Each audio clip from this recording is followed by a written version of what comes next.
Good morning. Welcome to Monday's edition of Shortcuts for Your Soul. My name is William Michael Forbes. I'm a spiritual medium and channel and an intuitive life coach. And today we're going to be having my guardian angel John talk about what alters your nervous system. And when John first presented the idea to me, he said it's really important. Most people don't consider or wonder about what it is that affects them, and if they consider what affects them, what they can actually begin to do about it. I also want to announce today that there'll be two other events happening this week. On Wednesday's edition of Shortcuts for Your Soul, we're going to be discussing reclaiming your conscious soul with Master Jesus. And on Friday, we're going to be doing acts of creating with the Divine Council of Light. So that will be this Wednesday and Friday on Shortcuts. Good morning, Heather. Good morning, Vertical. We'll just give everybody a chance to come aboard and get ready for this ride today on what alters your nervous system. A lot of people don't really consider it, that there's something every day that is affecting your nervous system. And when we start to look at it, we can then consider, how do I want my nervous system to be affected? When John came, he said, most people don't even consider that every word they hear, every thought that they think, everything that they put into their body, everything that they touch, everything that your body interacts with on all levels of frequency, that sight, sound, touch, taste, smell, in the form of language, information, chemistry, food, whatever it is, what is altering your nervous system? He said there's only two ways your nervous system can be altered by external conditions. The first way is positively, the second way is negatively. There are no neutral grounds in terms of how your nervous system can be affected in the body that you're existing in at this time. Your nervous system is always being influenced and affected by everything that you allow the body to interact with, even the environment of your own thoughts. So it's not simply the physical world, but the world of your own thoughts affects your nervous system as well, the nervous system of your body. It's very important you understand that your body cannot distinguish between the world that it perceives with the senses and the world that it perceives with the information you have in your mind. Your body cannot distinguish between the two as being real or not real. It simply accepts it as a reality. Another way to put that is, if you have thoughts or imaginings in your mind, your body will react to that imagining in your mind as equally as it were a real event in time-space. This is why so many of you can be altered and influenced by what is allowed to enter into your minds.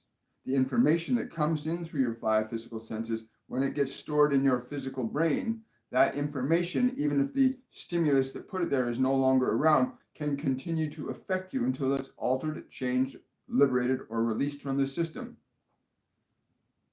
A good example that he says is a lot of people watch TV shows and engage in activities and communications with people that have a derogatory or negative effect on the nervous system.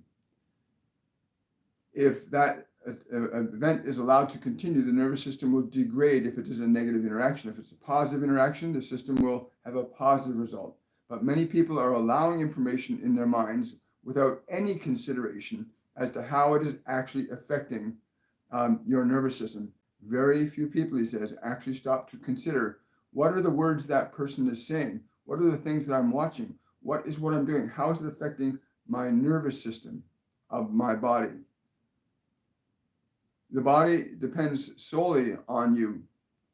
It cannot depend upon itself. It surrendered its independence when you were allowed to enter into it. Your body surrendered its independence when it allowed you to enter it. And at that point, it now is influenced directly by you and what you would choose to put it in the pathways of. Whatever you would put your body into a position to interact with is going to affect it.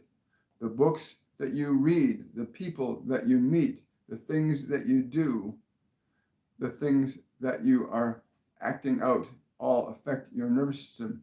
Even the fantasies that you might consider influence your nervous system, and it can only influence your nervous system in one of two ways, only positively or negatively. It is up to you to decide if what you're allowing into your nervous system in the form of information, ideas, food, sounds, smells, if these things are positive or negatively affecting your nervous system. There is no in between in any of this. The air that you breathe is affecting your nervous system. The sights that you see with your eyes are affecting your nervous system. The words that you speak affect the nervous system. The words that others speak affect your nervous system, and they can only affect your nervous system in one of two ways, either positively or negatively. It is that simple. It is that simple. And if you understand the simplicity of it, you can become aware and attuned to how your body is feeling when a certain signal or frequency is being imparted to it. If you are in a frequency of imagining that you are lying on a beautiful beach with your best friends and relaxing, that will affect your nervous system, even if you are not on that beach, but you are simply imagining that. And if you go to an actual beach and you lie there and you are on that actual beach, that will affect your nervous system. And it will alter your nervous system either towards a more positive expression or towards a more negative expression, depending upon your understanding. For we have encountered people that are afraid of the sun. We've encountered people that are afraid of the air, and they do not understand that their fear affects their nervous system correspondingly. Even if the fear is not real, it is still an imagined reality that will affect the nervous system, because your body cannot distinguish between what is true or what is false. Only you, beautiful soul, can discern what is negative, what is positive for the nervous system of that body. But through your process of discernment, you can make changes. When you learn to discern that focusing, thinking, acting, consuming, interacting with certain things in a certain way that are good for you, and choose to engage and indulge in those, you will find that your nervous system will become more effectively beautiful and function for you in a much more beautiful way, versus a negative impact that could drag your body down into sickness and disease and unpleasantry. Understand that your body is merely the instrument that you utilize while existing in a physical plane of consciousness. It's just an instrument. We can direct this hand to do this. It is an instrument that follows our direction. Just as the language that's flowing through this body's brain and out through this mouth as a sound wave is simply information that's being transmitted through the system, and the system responds to us. The nervous system is a system of energy that communicates subtle energies through the functionality of it to cause certain effects. In this case, the certain effects of language being spoken from a non-physical place of perception, but brought down in frequency to a sound wave.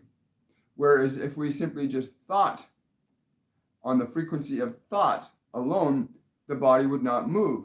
Although we could be thinking everything that we are saying exclusively, the body would not communicate it if we did not bring it down into the frequency of an electronic expression that allows these muscles to be articulated to move and express these words.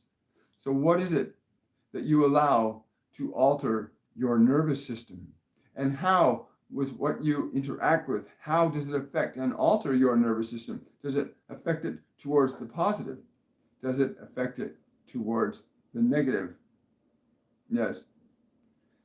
That process is a very simple process when you understand, but you must become aware of what is affecting your nervous system and make a decision as to whether or not you will continue to allow yourself to expose the nervous system of that body, the energy of that mind, because the difference in the quality of the nervous energy that affects the body directly and the energy that affects the mind, which affects the body, are slightly different in rates of frequency and vibration. The process of telepathy, as you understand, this process of reading thought, requires that you understand how to move your awareness outside the range of frequency that governs the frequency of sound. You've got to raise your awareness to a level of perception that is above the perception of the senses, because thought does not exist in the realm of the senses. It exists in the realm of pure energy, as a pure energy. It can be reduced down as we are reducing down the frequency of the thought that we have, so it comes through this body as you perceive it. But you must start to become aware of what you are allowing to alter your nervous system. What are you listening to? What are you giving attention to? These things affect your nervous system of that body that you're in. Likewise, your thoughts will affect the quality of your awareness and your perceptual awareness. Just as your body can be affected when somebody is screaming and yelling at you, the nervous system of your body can be affected a certain way. So too, if somebody is thinking a certain way or putting thoughts towards you, your thought realm can be affected in a correspondingly negative way. But my goal in coming through William today was simple: to get you to consider what is altering your nervous system. What do you allow to alter your nervous system? And knowing that what you allow to alter your nervous system can only alter it in either a positive way or a negative way. There is no neutral way in this world of polarity that you exist in through that body. There is no neutral. When you get to the understanding, do these words that you hear lift you up? Do the words that you hear disturb you? What are you paying attention to, and how are you allowing it to affect your nervous system?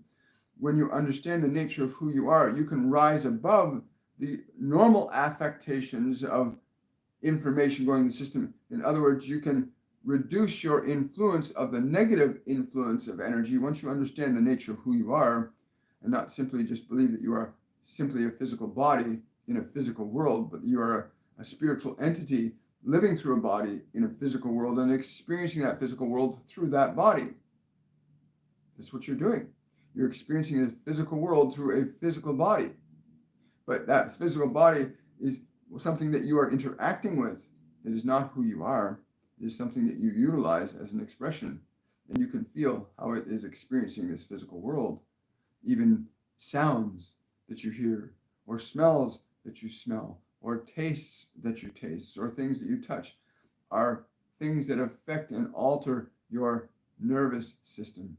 And when you're being affected in a positive way with your nervous system, is good. When you're being affected in a negative way with your nervous system, it is bad.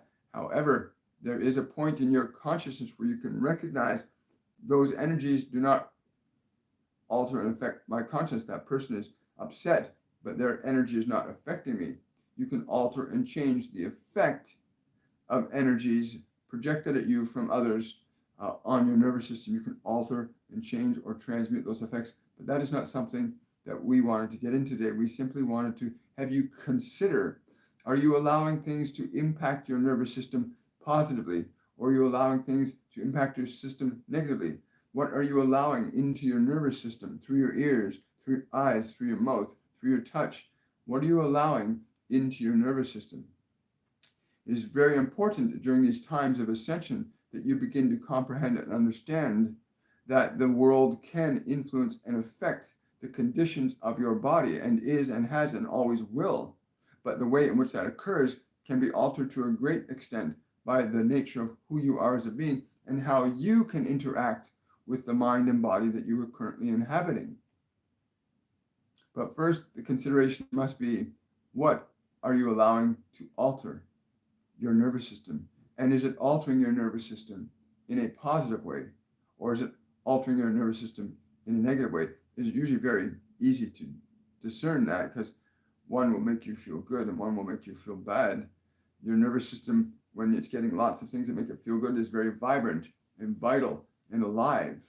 When your nervous system is being impacted by something that's not vibrant or healthy or good for it, it affects it negatively, and it can affect your system negatively. Understand, you know this. If your body is not functioning well, then there's something impacting your nervous system that is of a negative nature. And if you remove that influence from the nervous system will begin to correct. The body was gifted with that innate ability to go through this process of self-correction when the right elements are provided for it in the form of nutrition and activity and thought. Because again, we will read out what we said earlier, that thought can influence the nervous system of your body, whether that thought is yours or someone else's. Thought can influence the nervous system of your body as equally as those things that impact its senses. A sound, a smell, a touch, a taste can affect your nervous system as a thought about a smell, a sound, a touch, or a taste can affect your nervous system. Your body does not have the capability to distinguish between the world of thought and the world of the senses. It interprets both of them as equally real. And so it becomes very important from that perspective to then begin to weigh and consider not just what you allow to affect your nervous system from the 5 physical senses, but what are you allowing to affect your nervous system from the realm of your thoughts, or the realm of thoughts that others impart to you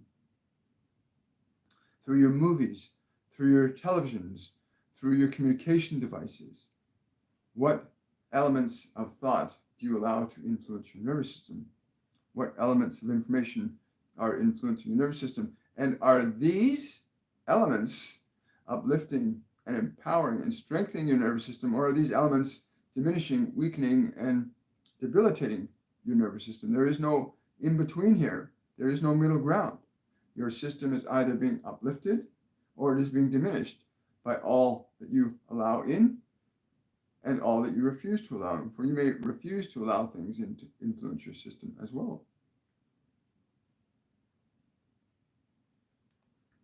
So that is what John has been discussing with me all morning, that whole process of what are you allowing in to affect your nervous system? And what are you putting out to affect the nervous systems of others was the next step he said that I might want to consider. And that's something we'll leave for another day. But that process of what are you putting out to affect the nervous systems of other people? Are you putting out hope and excitement and playfulness and compassion and kindness? Are you putting out possibilities and inspiration?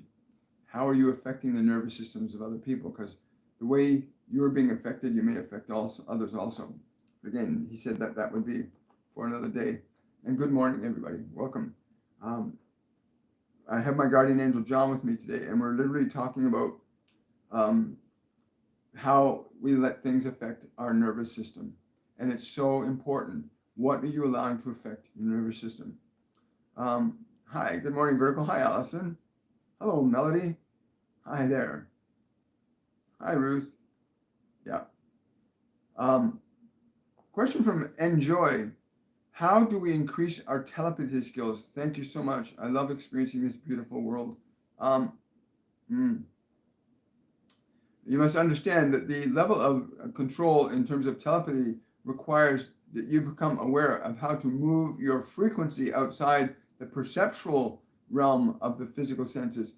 Many of you have been deeply ingrained into the belief that somehow thought and matter are synonymous, whereas the relationship between thought and matter is that thought directs matter. So if you shift your frequency without the body being the relevant place from which you perceive, which most of you do when you seek to try and become telepathic, you try to tune into thoughts. You always try to hear it from the perspective of body. You do not hear thoughts in words. Please understand this. You do not hear thoughts in words like you hear thoughts in words through your ears. If you can tune your awareness to the realm of thought without it being relevant or channeled through a form, yes, I understand. The challenge that you will face is to sit and differentiate your awareness from the physicality of the body. That is, to not be dependent or within the form. If you move your awareness independent of the form to the realm of the astral energies, the place where energy and thought function before they become form, you can begin to tune into thought directly. All of you can do this. The challenge that many of you face is that you've become so trained and conditioned by your environment that the idea of information comes only through your physical senses. Your attentions have been pulled into the world of matter exclusively, but that is not where you exist. And if you can release your attachment to that form by putting it at rest, this process of meditation, of allowing the body to be still, to be quiet, allowing the mind, the place that you normally think your thoughts are coming from, to be still and to be quiet, to move your awareness into space independent of the body, you can then begin to cultivate that process that you call telepathy, which is what you might also consider of as clairvoyance or clairaudience or claircognizance, these other faculties of a non-physical nature that you possess, which operate in very similar fashion that your physical senses do, except they function independent of matter, because you are a soul that is independent of matter, and you can tune into thought independent of the five physical senses. And this takes some practice. Perhaps we shall put something together to offer you the opportunity to learn how to do this. Thank you. We'll do that. Thank you, NJ. Great question. Question from JC. I have a recurring dream of a former coworker. There was no specific connection, but the dream continuously returns. Any guidance? The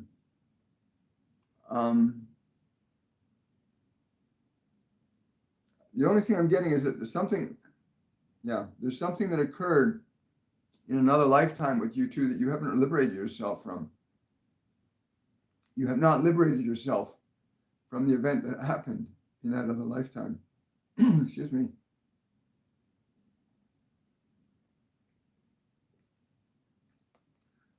Realize the importance right now, for those of you that are watching this, realize the importance right now of consuming more water. If you're finding yourself getting hot flashes, sudden waves of heat, drink water. Hydration is so important. Water is one of the best electrical conductors on the physical dimension. And as these ascension energies come into the planet, as your consciousness evolves, as you learn to differentiate yourself from being just a body-mind system to being a soul independent of matter, the electrical relationship between you and your body changes. As your awareness gets liberated from matter, you have more energy available to you. You can conduct and bring through more energy in the form of healing, creative expression. So water becomes really important to allow your biology to have electrical connectivity between you as a higher frequency and the form. Really important. Water, water, water. Drink lots of water. Yes, you need to resolve that. Let go of that past lifetime. John is telling me that it's really important.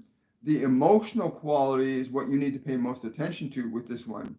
It is the emotional quality, not the individual, that you need to put your attention towards. What is the nature of the emotional quality that you have in relation to this one on that level of experience? This will lead you to understanding what it is that you are seeking to reconnect to. Question from Manoj. Can you ask John to advise me on some of the things that I'm doing that are not good for my nervous system? Thank you. And he's saying simply, if you're paying attention, you do not need me to tell you what is good for your nervous system or what is not good for your nervous system. You already know. That you choose to ignore what you know, I cannot tell you to not do those things, to not think those things. That is your choice. But it is up to you to consciously and deliberately decide, you know this is not good for your nervous system. You know that smoking is not good for your nervous system. You know that taking those things in your body are not good for your nervous system. That thinking about that person that way is not good about your nervous system. There are very specific things that affect your nervous system, whether they are physical things or whether they are non-physical things in the form of the astral realms of thought. But there are many things that can affect your nervous system. Thank you so much. Question from Tanya. Upon my waking up this morning, I heard a voice distinctly say, going back into your body suit now. Whose voice was that? You got Metatron with you. Yeah, he's saying he takes you to this fifth dimensional place where you get downloads of these understandings of geometric integrations that are happening on the planet with the ascension energies. He's saying, do not fear. When you're ready to be more conscious of this, it will be much more delightful. Are you not enjoying what you're bringing into your body with you?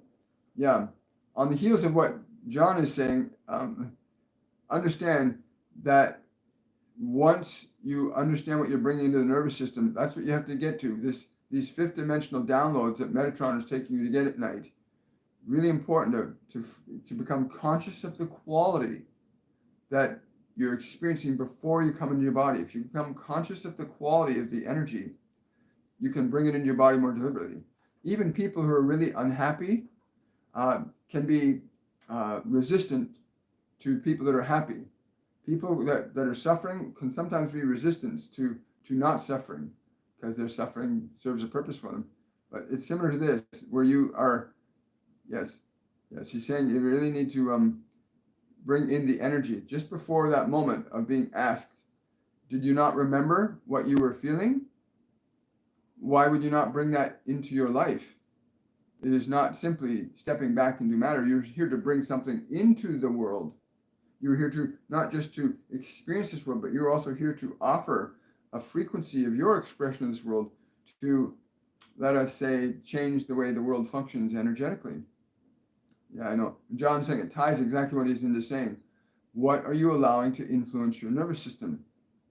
Right? When I had lots of problems when I was younger with alcohol, I allowed that stuff into my system, even though it was bad for my nervous system. I allowed it in because it made me feel a certain way on one level. On an emotional level, it made me feel one way, but on a physical level, it was destroying my nervous system. And I wasn't able to make that discernment because I was so attached to wanting to feel good on one level that I ignored how it was affecting the nervous system of my biology at that time. So yeah. He's saying going to that place just before you awoke this morning. He's saying, do you not feel pleased with that vibration? Would you not offer that to the world as well? Or would you keep it for yourself? Wow, really cool. Thank you so much for that, Tanya. Yes. If you're enjoying what you're hearing today, please remember to give this video a thumbs up. It helps with the algorithms, gets this information put on more YouTube feeds so more people can get this information. And this video can pop up and they have the opportunity to begin to learn what we are so blessed to be able to receive and learn as well. Yes. Yeah, that's a good one. Melody is saying here that I can clearly see what coffee, tea, and caffeine does to my nervous system and mind. Yeah, I went through that process too, and it is like, can't do it. Just can't do it anymore. When you realize that your body is like a child that you've been given, that your body is a child that you've been given to take care of. It's going to be your best friend. You're going to be with this child your entire life.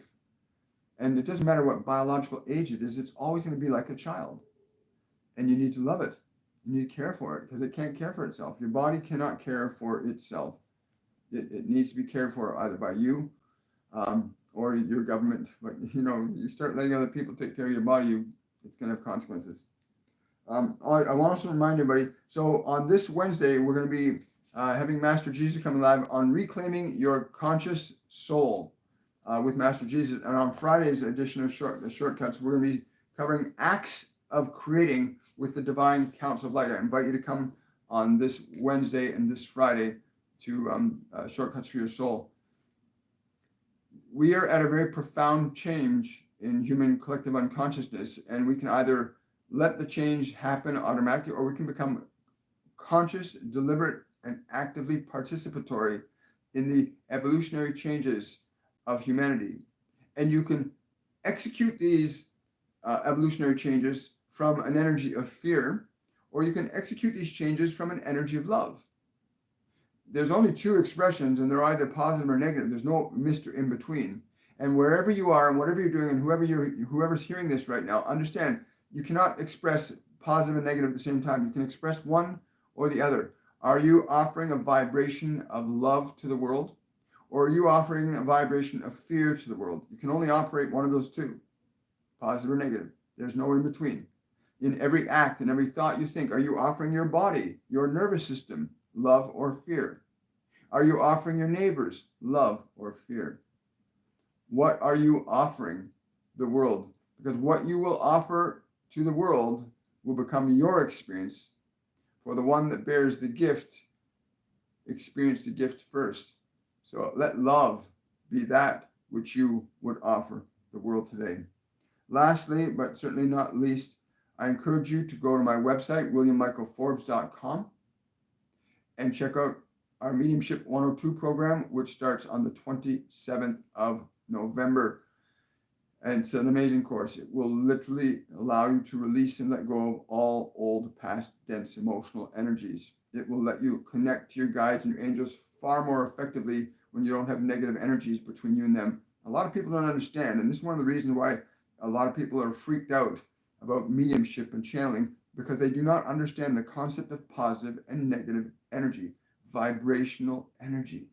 When you're in a vibration that's a positive state, you connect to beings and energies on that frequency, just the same way as you can call somebody on your cell phone and you'll get them. You're not going to get somebody else. You're going to get them on that number. Well, so too, if your vibration is high, you're going to connect to higher vibrational beings. If your vibration is low, you're going to connect to lower vibrational beings. Mediumship 102 is literally learning how to let go of old, past, dense, negative emotional energies so that you can realign your consciousness to a higher frequency of perception and receive guidance and information and wisdom from beings that are at a higher vibrational plane of consciousness. I think when more and more people begin to understand that reality, that there are frequencies that are high and there are frequencies that are low, and you can adjust and change the frequency that you're at, physically, mentally, emotionally, and spiritually, that you can literally change your life. How do you think Nikola Tesla was inspired? He got higher vibrational beings connected to him that gave him these new and wonderful ideas. Thomas Edison, where did he get these ideas from that didn't exist in the world? They came from a higher vibrational plane of consciousness. What about Tesla today? You look at Elon Musk today. Where does he get his ideas? He gets them from a higher vibrational plane of consciousness. Master Jesus got his information from a higher vibrational plane of consciousness called God. These ascended masters, these great creators of this world, all have learned and align themselves to higher vibrational planes of creative energy. The ones that have created or caused war and destruction have aligned themselves to lower vibrational expressions of creative energy. But there is no in between. But you can learn to alter, adjust, and change your consciousness to a higher vibrational plane of perception, and therefore start getting the guidance and assistance that maybe the people in your world can't give you. I want to wish you all much love, and I want to say thank you so much for your support and coming and watching these channels. For those of you that are my patrons, thank you so much for your contribution. I really appreciate it. If anybody wants to support the channel through my Patreon page, they can do that. I do not monetize my videos. The only monetization on these videos are the super chats, and that's for very specific reasons that we can't get into it this time. But I want to say much love to all of you. Thank you for coming out. Thank you for your questions today. Remember, share this video, give it a thumbs up, subscribe to the channel. Get this information. It comes 3 times a week during the week, and we do a meditation every Saturday as well.